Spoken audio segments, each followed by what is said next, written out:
Bismillahirrahmanirrahim. Assalamualaikum warahmatullahi wabarakatuh. Selamat berjumpa kembali dalam pembelajaran PPKN. Kali ini kita akan membahas harmoni dalam keberagaman. Ini merupakan judul lanjutan dari judul sebelumnya, yaitu Persatuan dan Keberagaman dalam Masyarakat Indonesia. Tujuan pembelajaran kita kali ini yang pertama adalah kita mengenal kosakata harmoni dan keberagaman, di mana makna keberagaman pada bab sebelumnya sudah kita bahas. Kemudian tujuan pembelajaran yang kedua adalah kita bisa memetakan permasalahan yang ada dari makna keberagaman masyarakat Indonesia. Kemudian yang ketiga, kita menjadi bagian dari harmonisasi dari keberagaman masyarakat Indonesia. Baik anak-anak semua, di dalam bab 5 ini kita akan membagi 3 subbab, yaitu yang pertama makna harmoni dalam keberagaman masyarakat Indonesia, yang kedua permasalahan keberagaman masyarakat Indonesia, dan yang terakhir prinsip harmoni di tengah keberagaman dalam bingkai Bhinneka Tunggal Ika. Baik, sebelum memulai pembelajaran, mari kita bersama-sama membaca basmalah. Bismillahirrahmanirrahim.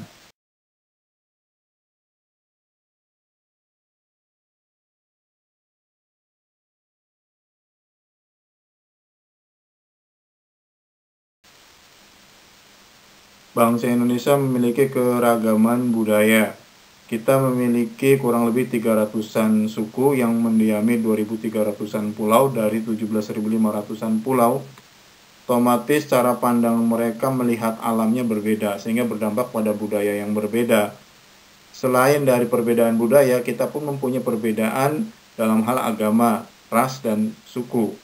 Otomatis dari perbedaan ini bisa disatukan apabila kita bisa memanfaatkan keragaman ini dalam satu kata, yaitu harmoni.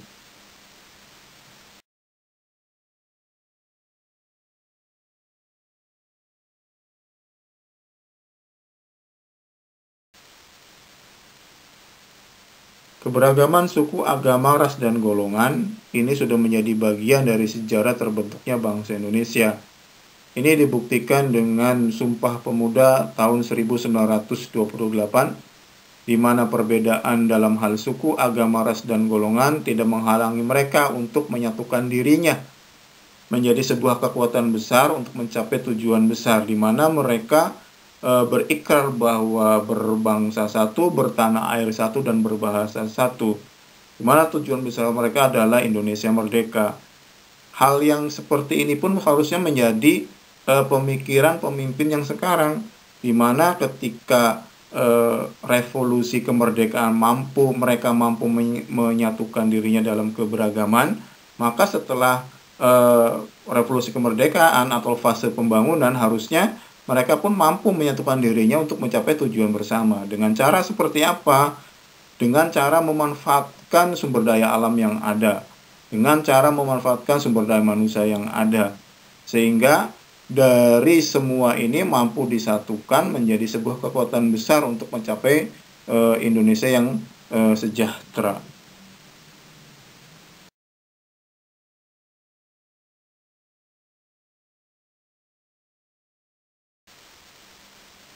Harmonisasi dalam keberagaman sosial dan budaya bangsa Indonesia, dan kita tahu bahwa Indonesia itu terdiri dari banyak pulau-pulau, di mana setiap pulaunya itu memiliki ciri atau letak geografis yang berbeda-beda atau kekhasan geografis yang berbeda-beda. Misalnya Pulau Jawa, kita melihat banyak sekali pegunungan-pegunungan aktif. Kemudian di luar Jawa banyak sekali sungai-sungai yang memisahkan antar pulaunya.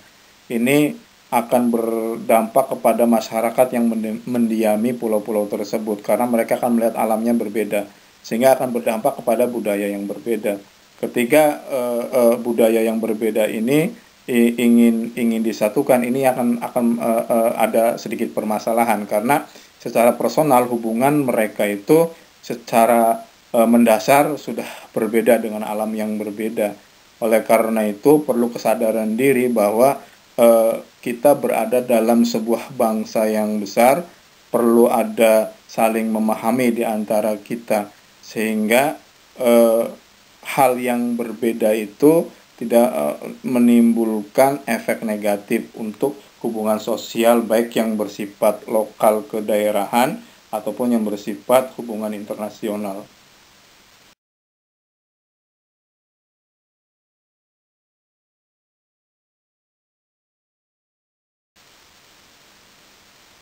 Harmonisasi di dalam keberagaman ekonomi ini sangat harus diperhatikan oleh pemerintah, di mana karena kondisi geografis Indonesia yang memang berbeda-beda.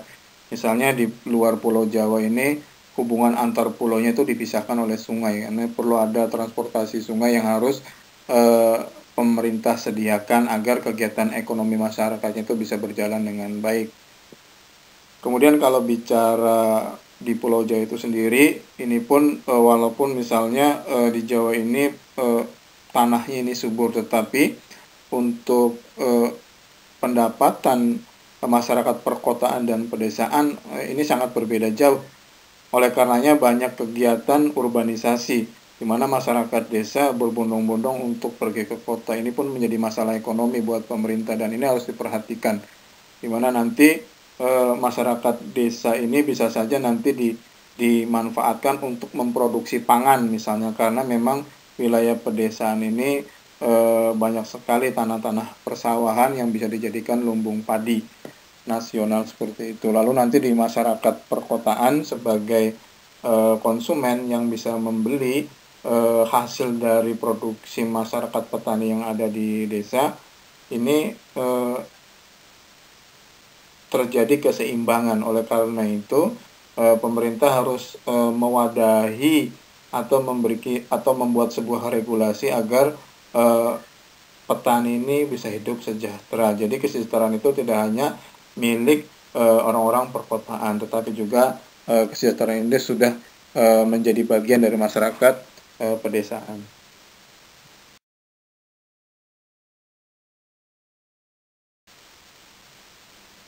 Harmonisasi dalam perbedaan gender ini maksudnya adalah secara physically itu antara laki-laki dan perempuan ini sudah berbeda, tetapi dalam fungsinya dalam memajukan sebuah masyarakat, perempuan dan laki-laki punya tugas dan kewajiban yang sama.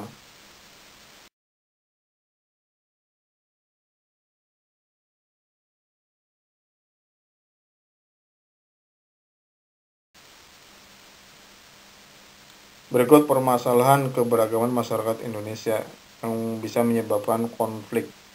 Faktor-faktor penyebab konflik yang pertama adalah perbedaan individu.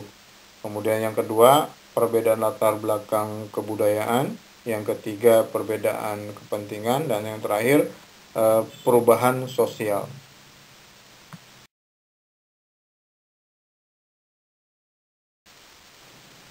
Berikut konflik berdasarkan jenisnya, diantaranya konflik antar suku, konflik antar agama, konflik antar ras, konflik antar golongan, konflik ideologi, dan konflik politik.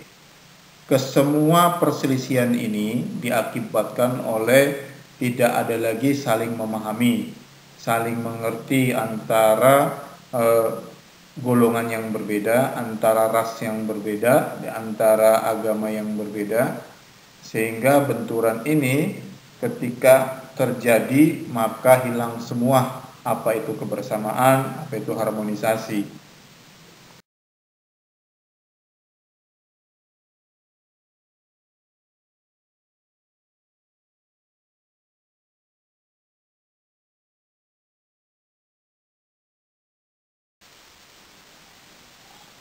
Gejala yang menyimpan potensi penyebab konflik sosial. Yang pertama, menguatnya etnosentrisme kelompok atau sikap merasa suku bangsanya lebih baik. Yang kedua, kurang harmonisnya hubungan antara pendatang dan penduduk lokal. Dan yang ketiga, kurang harmonisnya antar penganut agama. Dan yang terakhir, mempersepsikan negatif atau menstereotipkan terhadap suatu kelompok.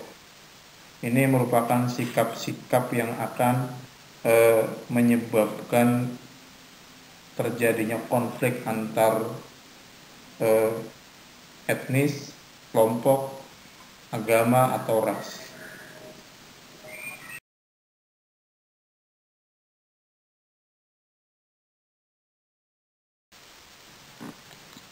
Ekses atau dampak konflik dalam keberagaman masyarakat Indonesia.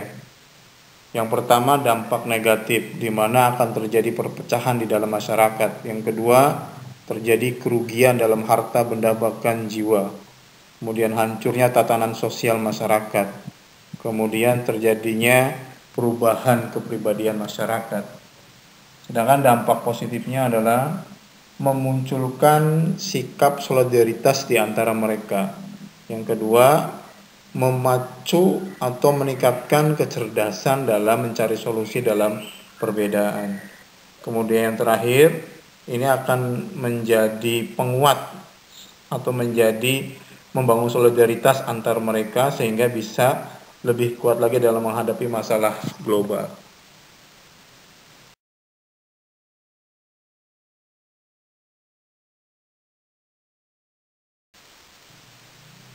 Berikut upaya-upaya penyelesaian konflik dalam keberagaman masyarakat Indonesia. Yang pertama adalah upaya preemptif, yaitu upaya-upaya awal, di mana pemerintah harus bisa menjamin setiap hak warga negara yang berada di dalam wilayah negara kesatuan Republik Indonesia, dengan cara menyiapkan regulasinya atau aturan hukumnya, seperti yang tercermin dalam pasal 28, di mana di situ pemerintah menyatakan bahwa pemerintah menjamin hak-hak individu.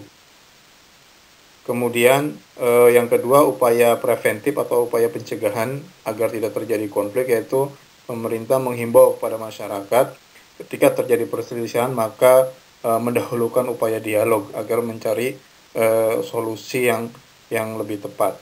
Kemudian upaya yang ketiga adalah upaya represif, yaitu upaya tindakan pemerintah ketika terjadinya konflik dengan cara misalnya menangkap para provokator yang menyebabkan terjadinya konflik, lalu mereka diproses secara hukum dan dihukum sesuai dengan tingkat kesalahannya. Kemudian yang terakhir adalah upaya kuratif. Ini merupakan upaya di mana ketika konflik terjadi dan harus diselesaikan oleh pemerintah, dan pemerintah harus bersikap tegas atau di sini bersikap netral untuk mendamaikan kelompok yang sedang bertikai.